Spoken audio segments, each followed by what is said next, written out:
Neil Parish. Now, sometimes we get warnings. Like, I remember seeing this clip of Neil Parish and thinking, okay, that guy's definitely a walking red flag when it comes to sexism. Starting with ladies first. Karen, please, if you'd like to introduce yourself for the record, please. Thank you, Mr. Chairman. I'm Karen Betts, Chief Executive of the Food and Drink Federation.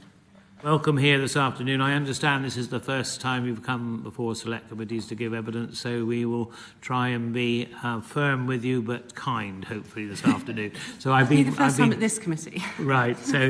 Good. Thank you very much for coming today. Richard, please. But we are confident the physical infrastructure will be ready.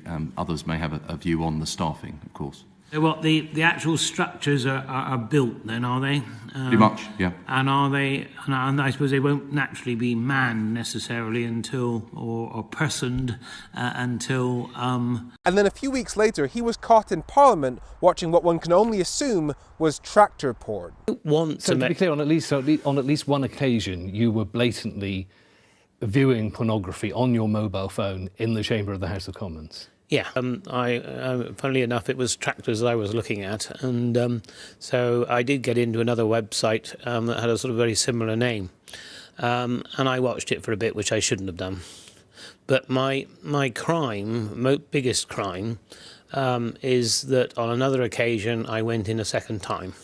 And that was deliberately. And that was deliberate. Like, imagine having to explain to your kids that after causing tens of thousands of avoidable deaths during COVID, committing 126 lockdown offences during the pandemic, delivering a Brexit that's done more damage to our economy than the pandemic itself, apparently the best tool for getting rid of a Tory MP is the agricultural category on Pornhub.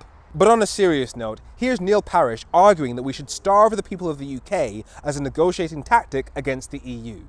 And what we found is that the food chain is a just-in-time food chain, and it works well if you can get things through the border. So my sort of question to you very much is that if we have an Australian-type deal in January with a basic no deal, our key supply routes across the Channel will be disrupted at the time of year when we heavily rely on imports. About 90% of lettuce, 80% of tomatoes, and 70% of our soft fruit comes through at that time. So given the best estimate by government, the reduction by 1/3 of imports across the Channel could be due to border checks. So surely, if they're playing very hard ball at the moment, we should actually put tariffs on absolutely everything that comes in, because that will bring us to then, will it not, to a negotiating position where we can actually get a tariff-free deal.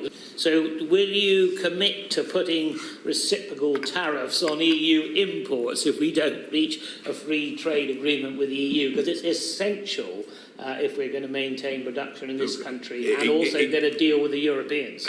Neil, you're quite right. So you will commit to we certainly will, of course, and the tariff schedule has been published, and you'll be familiar with it. And remember, with the Tories basically wiped out in this election and the Reform Party looking to take their place, they're also pushing for a no-deal Brexit, which they've also admitted would significantly damage our food supply. So we need to learn the lessons from Tories like Neil Parish. Just because somebody talks with a posh accent doesn't mean they're not a dangerous extremist that will starve your family. May he never know rest or peace.